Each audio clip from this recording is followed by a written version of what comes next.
혹시 고맙다, 미안하다 이런 말들 마음속으로만 되뇌고 입 밖으로 꺼내지 못한 적 다들 있으시죠? 오늘은 바로 그 마음속에만 꽁꽁 담아두었던 따뜻한 감정들을 꺼내서 어쩌면 조금은 굳어졌을지 모를 관계에 다시 숨을 불어넣는 법, 연결을 위한 용기에 대해 한번 이야기 나눠보려고 합니다.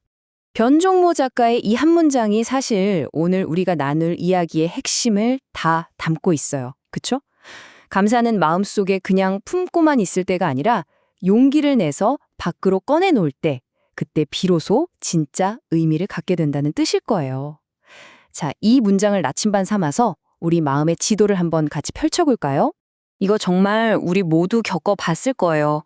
가족이나 늘 곁에 있는 동료에게 진짜 고맙다, 사랑한다, 미안하다 이런 마음이 확 밀려올 때가 있잖아요. 근데 왠지 모르게 쑥스럽기도 하고 다음에 말하지 뭐 하는 생각에 그냥 그 순간을 흘려보내는 거죠. 결국 그 소중한 감정들은 그렇게 우리 마음속에만 갇히고 말아요. 근데 우리는 왜 이렇게 망설이는 걸까요? 아마도 마음을 솔직하게 꺼낸다는 게 나의 가장 부드러운 속살을 그대로 드러내는 것과 같아서일 거예요. 혹시 거절당할까봐, 내 진심이 왜곡되거나 오해받을까봐 그런 두려운 마음이 먼저 우리를 딱 가로막는 거죠. 하지만 말이죠. 그 망설임과 침묵 속에서 우리는 생각보다 훨씬 더 큰 대가를 치르게 됩니다.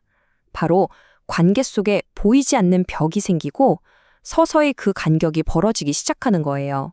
모든 오해는 바로 이 위험한 착각에서 비롯되는 것 같아요. 에이, 이 정도는 말 안 해도 알겠지. 하지만 여러분, 세상에 당연한 마음은 없더라고요. 그게 가족이든 10년 지기 친구든 매일 얼굴 보는 직장 동료든 표현하지 않은 진심은 그냥 나 혼자만의 생각일 뿐 절대로 상대방에게 온전히 닿지 않아요. 여기 한번 보세요. 우리의 선택은 딱 이 두 갈래 길과 같아요. 침묵을 선택하면 결국 오해와 단절을 거쳐서 관계는 서서히 시들어가고요.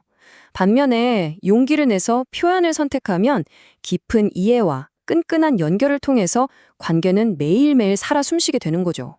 그렇다면 이렇게 시들어가는 관계에 어떻게 다시 생기를 불어넣을 수 있을까요? 해답은 의외로 간단합니다. 바로 마음속에 꽁꽁 숨겨두었던 그 진심을 꺼내놓는 것. 그 아주 단순하지만 사실은 가장 용감한 행동에 그 답이 있습니다. 마음을 꺼내놓는다는 건 단순히 내 감정을 털어놓는 것, 그 이상이에요. 이건 나의 진심을 상대방에게 건네서 꽉 막혀있던 관계의 물꼬를 틀고 그 관계에 새로운 생명력을 불어넣는 가장 적극적인 행동이라고 할 수 있습니다. 우리가 감정을 용기 내서 입 밖으로 꺼내는 바로 그 순간, 그 마음은 더 이상 내 안에만 머무르는 그런 추상적인 느낌이 아니에요. 상대방의 지친 하루를 어루만져주고 내일을 살아갈 힘을 주는 정말 살아 움직이는 강력한 에너지가 되는 겁니다. 그런데 여기서 정말 흥미로운 어떻게 보면 역설적인 사실이 하나 있어요. 우리가 용기를 내서 감사를 표현할 때 그 선물 같은 기쁨을 가장 먼저 받는 사람이 과연 누구일까요? 당연히 상대방이라고 생각하시겠죠. 하지만 놀랍게도 그게 아닙니다. 정답은 바로 나 자신입니다. 마음을 꺼내놓는 바로 그 사람이 가장 먼저 그 따뜻한 기쁨으로 채워지는 참 놀라운 역설이죠. 변종모 작가의 말처럼 내 진심이 상대에게 닿기까지 그 과정 속에서 이미 내 마음이 먼저 기쁨으로 물드는 거예요. 이건 일방적으로 주기만 하는 희생이나 소모가 아니라 주는 사람과 받는 사람 모두를 동시에 풍요롭게 만드는 가장 아름다운 교환인 셈이죠. 자, 그럼 이 멋진 교환을 위해서 무슨 거창한 이벤트라도 준비해야 할까요? 전혀요. 그렇지 않습니다. 오히려 그 기적 같은 힘은 가장 평범하고 사소한 우리의 일상 속에 숨어 있어요. 우리는 종종 마음을 표현하려면 생일이나 기념일처럼 뭔가 그럴듯한 날을 기다려야 한다고 생각하잖아요. 하지만 사실 아무 날도 아닌 평범한 어느 날, 툭 건네는 진심이야말로 예상치 못한 선물처럼 더 기쁜 울림을 줄 수 있다는 거죠. 보세요. 우리가 쓸 수 있는 도구는 이렇게나 많고 간단해요. 짧은 문자 한 통, 스치듯 건네는 고마워요 한마디, 따뜻하게 눈을 맞춰주는 것, 그리고 상대방의 이름을 다정하게 불러주는 것. 이 모든 사소한 행동들 안에 나는 당신을 생각하고 있어요. 당신은 내게 정말 소중한 사람이에요. 라는 가장 크고 깊은 메시지가 담겨 있습니다. 특히 늘 바쁘고 어쩌면 건조하기 쉬운 직장에서의 관계는 더더욱 그렇죠. 지쳐 보이는 동료에게 건네는 오늘 정말 수고 많았어요. 한마디. 혹은 김 대리님 덕분에 이 일이 잘 마무리될 수 있었어요. 같은 구체적인 인정의 말 한마디. 그 사소한 표현이 누군가에게는 무너질 것 같은 하루를 버티게 해주는 가장 든든한 기둥이 되어줄 수 있다니까요. 자, 이제 여러분의 차례입니다. 머리로는 다 알겠는데 선뜻 발이 떨어지지 않는 분들을 위해서 그 첫걸음을 뗄 용기에 대해 이야기해 볼게요. 지금 침묵과 단절이 아닌 따뜻한 연결을 선택해야 할 시간입니다. 네, 맞아요. 우리가 망설이는 이유는 결국 두려움 때문이죠.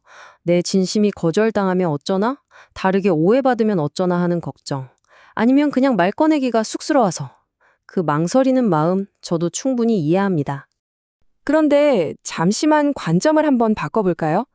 내가 두려움 때문에 입을 꾹 닫고 있는 바로 그 순간에 내 가족, 내 친구, 내 동료 중 누군가는 마치 사막의 오아시스처럼 나의 따뜻한 말 한마디를 간절하게 기다리고 있을지도 모른다는 생각 해보셨나요?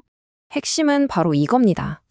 시간은 그리고 관계는 우리를 기다려주지 않는다는 것. 나중에 해야지, 다음에 기회가 되면 이렇게 미루다가 결국 영원히 전하지 못한 마음들이 우리 가슴속에 얼마나 많이 쌓여 있을까요?